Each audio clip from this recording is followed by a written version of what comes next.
right, welcome back to Super Centex Podcast, talking some Central Texas high school football with my friends DJ Ramirez and Chad Conine. How are y'all doing? Pretty good. Excellent. I already got my roses today. Yeah, and DJ had a big cooler of something there. I guess I'll take a drink too. Is that what we're doing? It's water. Gotta stay hydrated, you know. Yeah, mine's Dr. Pepper Zero. So guys, we had just an epic showdown of games last week in week 9, and it really lived up to the hype. You know, we built it up pretty well last week, and I felt like, you know, it delivered. Gave us plenty of heroes for the week. You know, I know that word is kind of thrown around a lot, but you know, football heroes, let's say.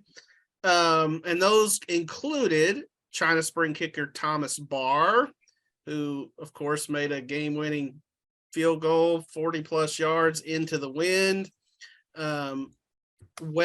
Easton Paxton, who, Chad, you got to see him, and DJ's writing about him this week. He kept the big play Trojans going with a couple of really big plays in that game against Grandview. He had an 86-yard touchdown catch. He had a 100-yard pick six. And then, of course, we have to mention Connally's Kiefer Sibley, who went for, by the way, 426 rushing yards, 7 touchdowns, crazy stuff, fantasy football stuff. That was in that win over Salado. So, and he was already Central Texas leading rusher, right? Yeah, so he added to that. He widened the gap. So out of all of those, or maybe someone else, who impressed you the most? Go for it, DJ. Gosh. I don't even know how many field goals China Spring has attempted this season.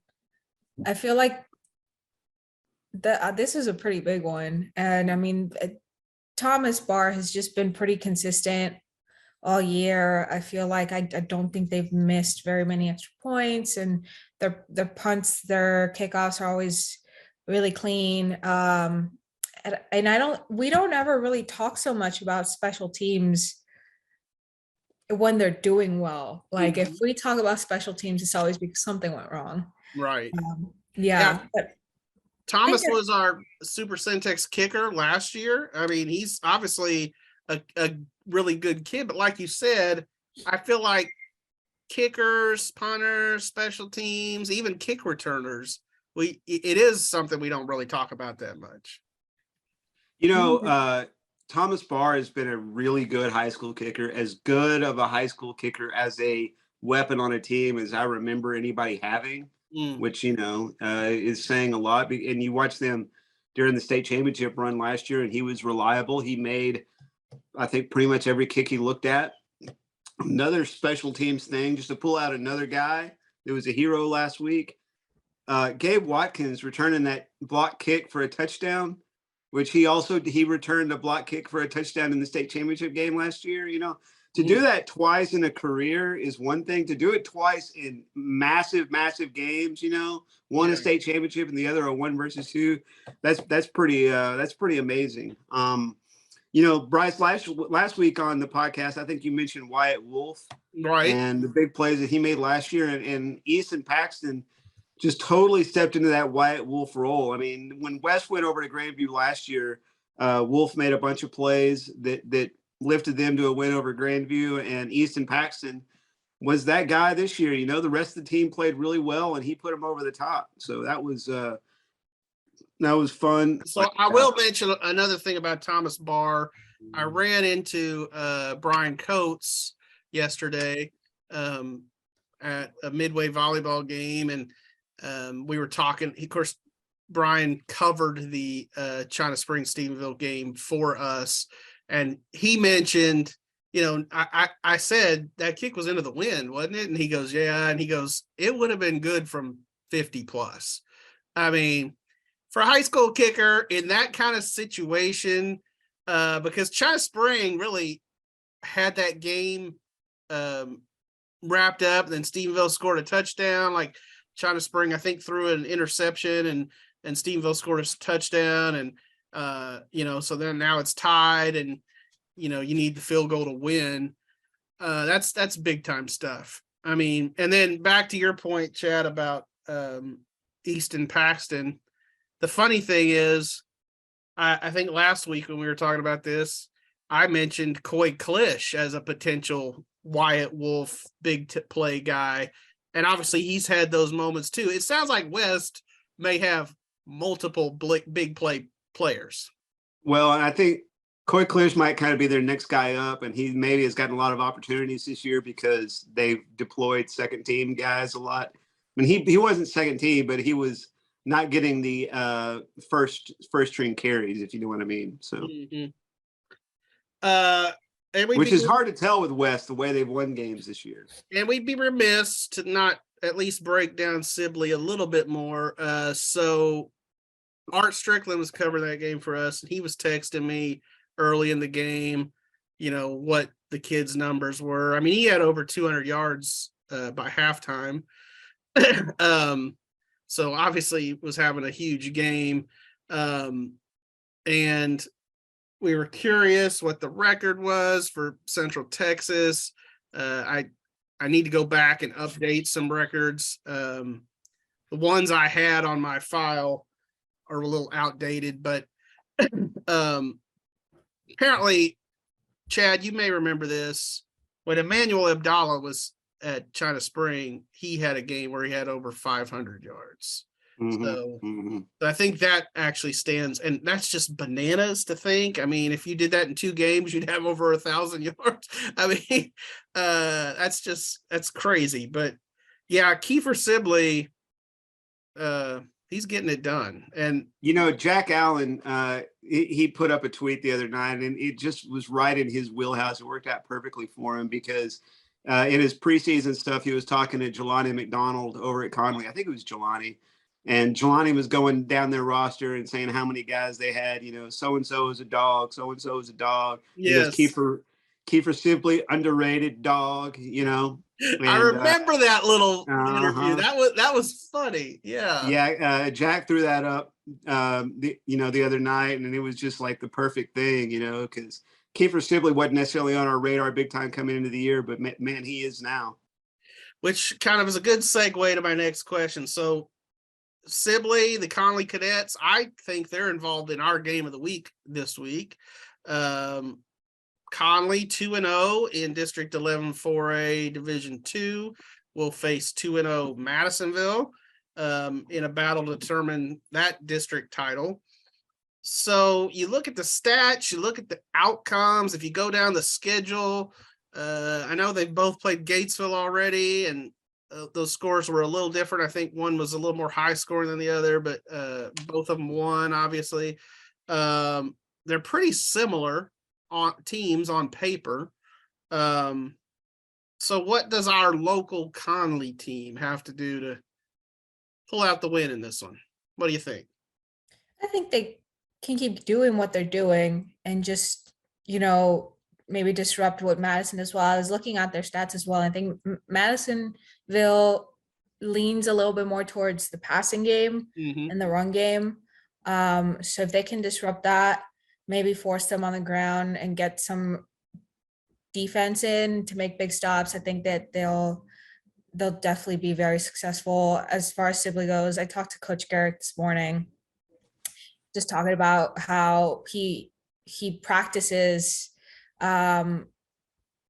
like it's a game, right? Like he practices so well, and like when he's warming up, Coach Garrett was telling me how he was warming up before the game against Salado, and just he could tell that he was going to have a good game just from watching Kiefer warm up. And he's a junior, so he's got another year with them, but he says he's got him in the mentality of a senior going into every game. So from the beginning, doing all of like the high school previews over the summer, Coach Garrett was really high on Kiefer and how he was going to play a big role in the team. And when Jelani went down earlier in the season, they kind of threw him in at Wildcat and really helped them out in those games where they didn't have their quarterback, and he really stepped in and did big things. And so I think Connally's yeah, they're pretty similar, but Connally's got, I feel like,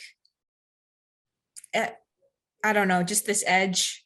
And obviously I haven't seen Madisonville play, but just from watching Connally this season and keeping up with them, they've been doing things, kind of taking steps to where they can really be district champs this week. Yeah. Chad? I think Connally's win over Salado last week probably gives them a lot of confidence going forward. Salado's not as good this season as they have been the last 2 or 3 years, but but they've beaten Connally. If my memory serves, I'm not looking at it right now, but I think they've beaten Connally bad. And so they have, and I'm trying to remember who brought that number up to me. If I don't think it was Coach Garrick, but somebody brought it up to me. Yeah, it was convincingly. So and so for Connally to turn the tables on Salado there, and Madisonville, correct me if I'm wrong, but they're coming up from 3AD1, right? Oh gosh, I don't know. I'd have to go back and look. I've got it right at my fingertips here, but I would say Connally playing big games at this level might give them a little bit of an advantage, but it is real hard to call because their schedules, their schedule results look almost identical. Yeah, no doubt. And they've both got good wins, and should be a fun atmosphere there in Madisonville. I was incorrect. They were 4AD2 last year as well. Okay. So DJ mentioned that Coach Garrick, has been kind of building up Kiefer, even since the off season. What's interesting about that is, last year he was more just kind of a piece in the cog, he was a good player, but they also had Trey Wisner, and Trey Wisner, I don't know if it was unexpected or not, but he ends up transferring to DeSoto. I think he's doing well there. He's certainly heavily recruited, but it's interesting. I think Kiefer, as a junior, is popping up more and more on recruiting boards. I know he's got an offer from Colorado, and I think as he, the more 400-yard games he gets, the more offers are going to roll in. That kid's going to have a chance to play, big time football on Saturdays. You get an initial impression of guys just from, watching them play a few times. And so, I've seen him play a few times this season and over the last couple of seasons. Saw Wisner. He's got, to me, Sibley kind of has more of those Barry Sanders legs, big trunk, and that can make a big difference and make him more of a prospect. I mean, not more of a prospect. Obviously, Trey Wisner is a really big prospect, but when you think of guys who are going to go on to the next level and the next level after that, you got to have a certain build. And I feel like he's got that.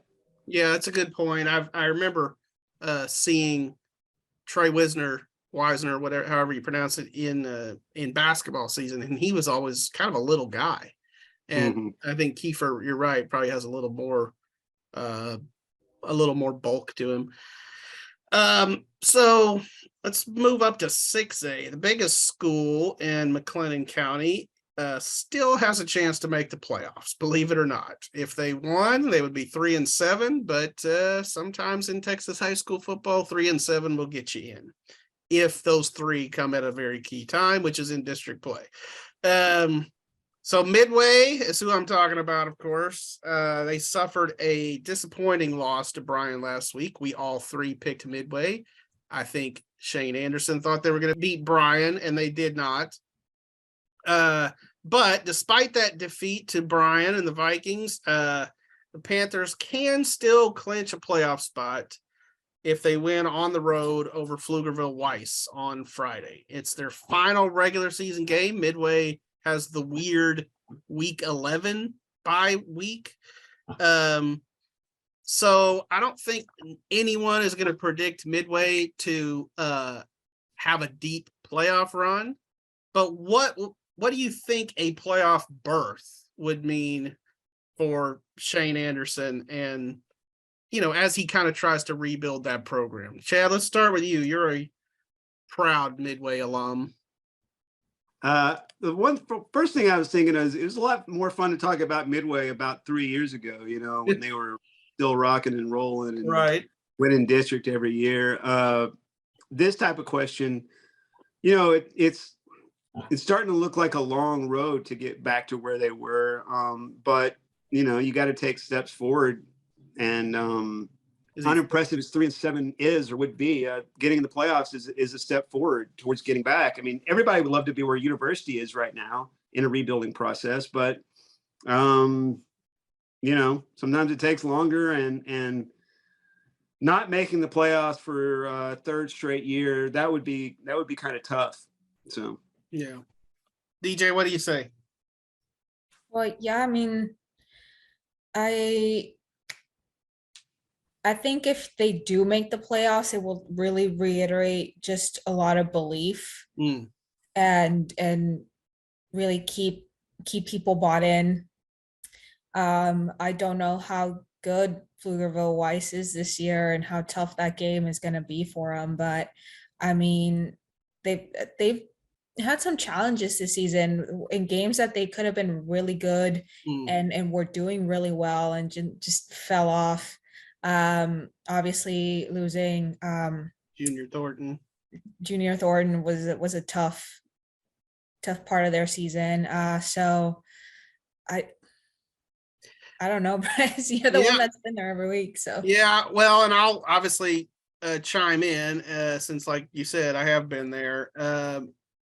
As you mentioned, Junior Thornton, that injury was a tough one for Midway because we've talked about it a lot on here, but he was by far and away their best player. I mean, it wasn't even really close, and he really transformed that offense when he moved from receiver to quarterback. If you go back and look at his numbers, we're probably not going to put Junior Thornton on the Super Centex team just because he didn't play enough games and stuff. But man, if he had, I mean, it would have been a no-brainer because, his receiving numbers are incredible. His rushing numbers are incredible. He was a decent passer for what he was. They didn't pass a lot with him at quarterback, but anyway. Now, I have a little bit of inside info here about the Midway program as a whole. Okay. So I know there's one of the 7th grade A teams. They've got 2 middle schools now. Right.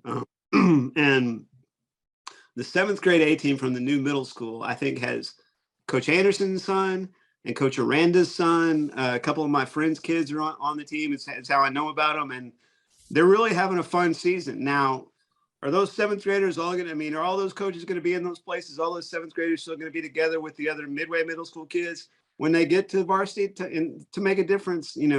Only time will tell. But that, I'm not saying it's that long of a road, but I guess what I'm saying is there's things to be excited about within the Midway program. Well, and honestly, they've had some good JV results this year. A lot of weeks where maybe the Midway varsity has lost, the JV teams have still won, the sub-varsity teams. So, I do think so. These things are cyclical. Talent, at any school, you have groups that roll through that are just a little bit better than the others. I think Midway had an embarrassment of riches at quarterback for several years there, with the guys like Ben Hicks and Tanner Mordecai. And if you go back even further, maybe Kramer Robertson and they haven't really had that the past couple of years. That's a very key position. That's not to take anything away from Reed Tedford. But yeah, they just those other guys were college football players or college athletes. Kramer was a college baseball player. But back to this game. So DJ was wondering how good Pflugerville Weiss is. I think they're pretty good. They're 4-4. I think they are beatable. From what I understand, they may be on their 3rd quarterback. So they've also dealt with some injuries. and here's another thing that's bananas, if you guys can even fathom this. And I've got to get into it a little bit more. I think it's basically if Hutto were the other playoff team in there with Temple and Harker Heights and Midway, that Midway, if they won this game over Pfluger Weiss, could actually not just play a playoff game, but could host a playoff game. Because the last few years in Class 6A, that's the way they've done the bye district, is if you're the higher seed, you get to host, unlike the lower classifications where it's pretty much always neutral site unless they flip for it. And so I think in that scenario with Hutto and Midway and Harker Heights and Temple, Midway would have the tiebreaker over Hutto because they beat Hutto, and Temple and Harker Heights, I think, would be the small schools, the D2 schools. Midway and Hutto maybe the D1, and Midway would host a playoff game at Panther Stadium at 3-7. Craziness of Texas high school football right there.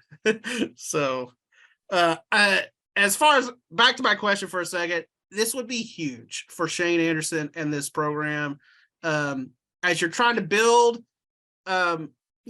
sometimes it's baby steps, and just getting into the playoffs is a baby step for Midway. And he really, really, really wants it for these seniors. I'm just going to put it out there. I want it for them too. So your son's a senior. I do have a senior living in my house. So anyway, we've got 9 schools ranked in the state poll, including some teams we've talked a lot about this year, talked a lot even about them today, China Spring, but others like Lorena, Crawford, Mart. I think we all expect them to, make some runs in the playoffs. We'll be seeing them play a while. But a full third of our 9 ranked teams come from the 6-man ranks. So that includes number 1, Abbott, number 4, Jonesboro. Those are in 1A Division I. And then you have number 4, Oglesby in 1A Division II. So personally, I love 6-man football. I've written a lot about it over the years. DJ, when the time comes to do the Super Centex stories, I'll give you the 11-man. I'll take the 6-man. I just love 6-man football. And we probably have not talked about it enough here on the podcast. I mean, we tend to focus on 11-man, and I get that.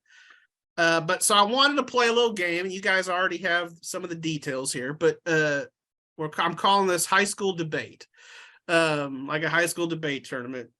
And I've assigned each of you a team. And so DJ, you get Abbott. Chad, you take Oglesby, and I'll tackle Jonesboro. And your assignment is to argue why your team has the best shot to win state out of these 3. So, DJ, let's start with the Abbott Panthers. Like I was telling you earlier, you gave me the easy one. Yeah. I mean, they're number 1. Right. And it's for good reason. They've got 5 shutouts this year.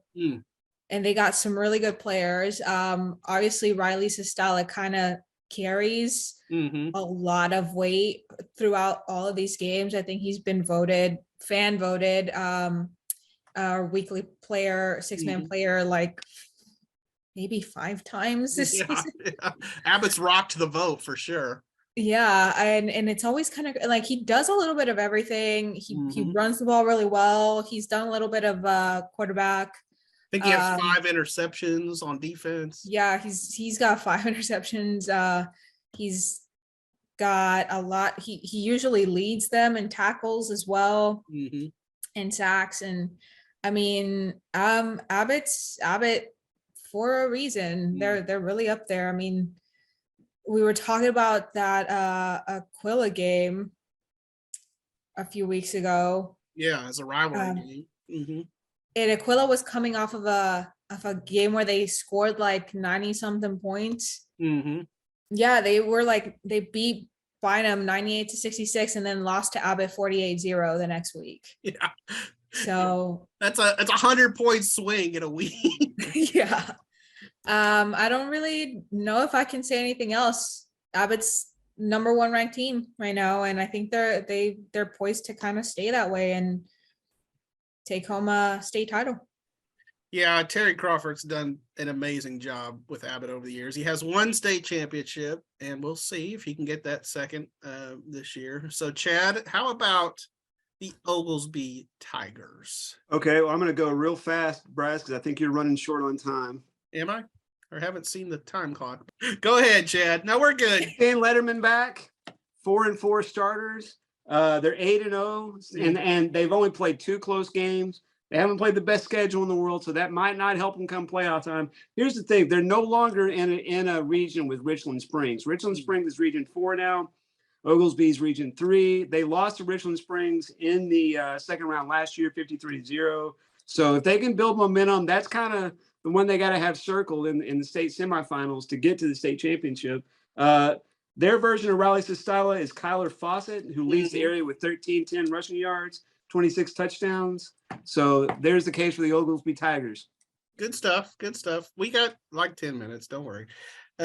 So Jeb Dixon there at Oglesby, just to build on your point also, has done a really nice job of sort of, when he came in there like 3 or 4 years ago, kind of immediately turned him around, and he's an Oglesby guy, and he had success elsewhere, but he wanted to get back to this area. I say he's an Oglesby guy. I want to say he grew up in like Gatesville, but that's just down the road from Oglesby, but he had family in Oglesby. And I feel like they've just continued to build and progress. And so, yeah, they're getting it done. As far as the Jonesboro Eagles, so arguably, I would say, I mean, you can definitely argue this, one of the best 6-man traditions in Central Texas. So whereas Abbott, I feel like, is more in the Terry Crawford era, Jonesboro's success dates back as long as I can remember. And like, if you look at the records, you know, I mean, they were good in the 80s. They're probably good in the 70s. I don't know. And it just seems like every year Jonesboro comes out and they're at least 12-1, you know, just at least, like, that's like the bare minimum, you know. And they went to back-to-back state championship games. It's probably been 5 years ago now. But Eddie Gallegos is the coach at Jonesboro. He has stuck around there, and he does an excellent job. And whereas they don't have, I don't think, the guy like Kyler Fawcett at Oglesby or Riley Sistala at Abbott, where it's like the one guy that really is carrying the load. I think what they have is a lot of guys that are doing a little bit, you know, and doing their part. And they do have, not to say they don't have good players. Caleb Crystal is a guy that does a lot for them, but I mean, they'll have somebody or 2 guys, 1 or 2 guys on the Super Centex 6-man team. There's no question, but they don't have the big load carrier like Riley or like Kyler. But I think they're going to be fun to watch, and it certainly could come down to an Abbott-Jonesboro playoff game at some point, and that would be a lot of fun for us locally for sure. So we'll see how that goes. So there's a little 6-man talk if anybody's tuning into the podcast from our outer nether regions, you know. I hear we're really popular, like in places like Lomita and Rising Star, Calvert. 3-way. We get Smoking for Jesus. We get tens of views from Mount Calm every week. Oh, hey, one more note on the Midway quarterbacks that you mentioned a minute ago. Ryan Smith, former Midway quarterback, now is the general manager of Georgia Southern football, which I think is kind of their player personnel position. So he's moving up the ranks in the college football coaching business. Ryan Smith being Steve Smith's son? Yep. That's the one. Yeah. So DJ, there's a little baseball connection for you. Yeah. Steve Smith, former Baylor baseball coach. Ryan pitched at Baylor. So interesting that he went football instead of baseball. I did not know that. So there's a little did you know for the end of the podcast. DJ will be out at Madisonville Connally. That should be a good one. We talked about it. And Chad is going to Rosebud Lot Marlin, which is an interesting game as well. And we could probably talk about that more next week. But I'm going to Midway and Pflugerville Weiss. We'll see if it's the last game of the year for Midway or not. But enjoy the games. We'll see y'all later.